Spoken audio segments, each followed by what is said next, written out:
Wooster Bicentennial Committee and the Chautauqua Committee. I wanted to welcome you folks here today, this hot afternoon under this rather tepid tent. And I guess one of the things I want to remind you is this is taking place today on some very historic ground in Wooster. I think a lot of people that live here don't realize that one time this park down in here was actually called Camp Christmas, and it was the parade and training ground where General Rosenbell drilled and trained troops for the War of 1812. That he trained them here, about 2,000 over time, and he sent them on to fight up under the command of William Henry Harrison in northwest Ohio during the War of 1812. So, you know, various times this ground held about 2,000 troops camped down here. Try and imagine what Wooster looked like in 1808. I mean, this was an unending wilderness. This was one of the largest tracts of virgin forest there was anywhere in the world at the time. When people came out here to settle, they were confronted with these gigantic trees, and huge trees, and guess what? Nobody brought a chainsaw along with them. I mean, now one person thought to bring a chainsaw. Now I know there's some well-documented times where people would get out here and they'd get on their cell phones and they'd call back to Philadelphia and they'd say, "Bring the chainsaws! You gotta get the chainsaws!" But you know, I guess back then, the reception wasn't that good. There weren't that many cell sycamores out there to transmit the message. As a result, you know, nobody got out here with a chainsaw to fell these huge trees. So what do? You got your axe.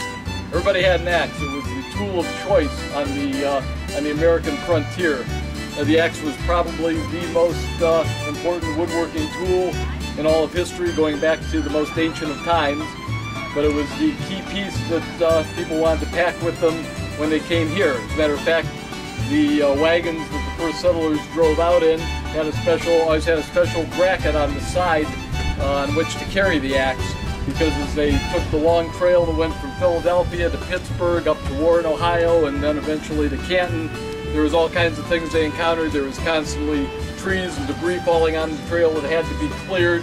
You know, there were some kind of scruffy people they met along the way that they probably didn't like the looks of. The axe was a weapon. The axe also served as a weapon for animals that were out there, and there were a lot fiercer animals out there than are around today, as a matter of fact.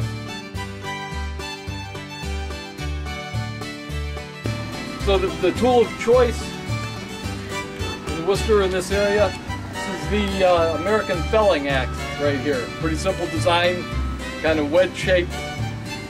Aren't a lot of these around. The reason there aren't a lot of these around these days is because they were simply used up. I mean, they were ground and reground, sharpened and resharpened until there was nothing left of them. At that point, they would take them down to the friendly village blacksmith, and he would make some other useful item for them. This differs from the British axe. The Americans, you know, we always talk about how ingenious we are. We have all this ingenuity, and we're always thinking. The Americans did something the British had never thought of in all the eons that the British had been using axes. They added this strip of metal on the back. It's called a pole, and it gave the body of the axe, you know, a lot more drive when you swung it. It gave it much better balance in your hand. So, you know, why it took all these years for somebody to think of to add this little extra pole on here, you know, it's beyond me.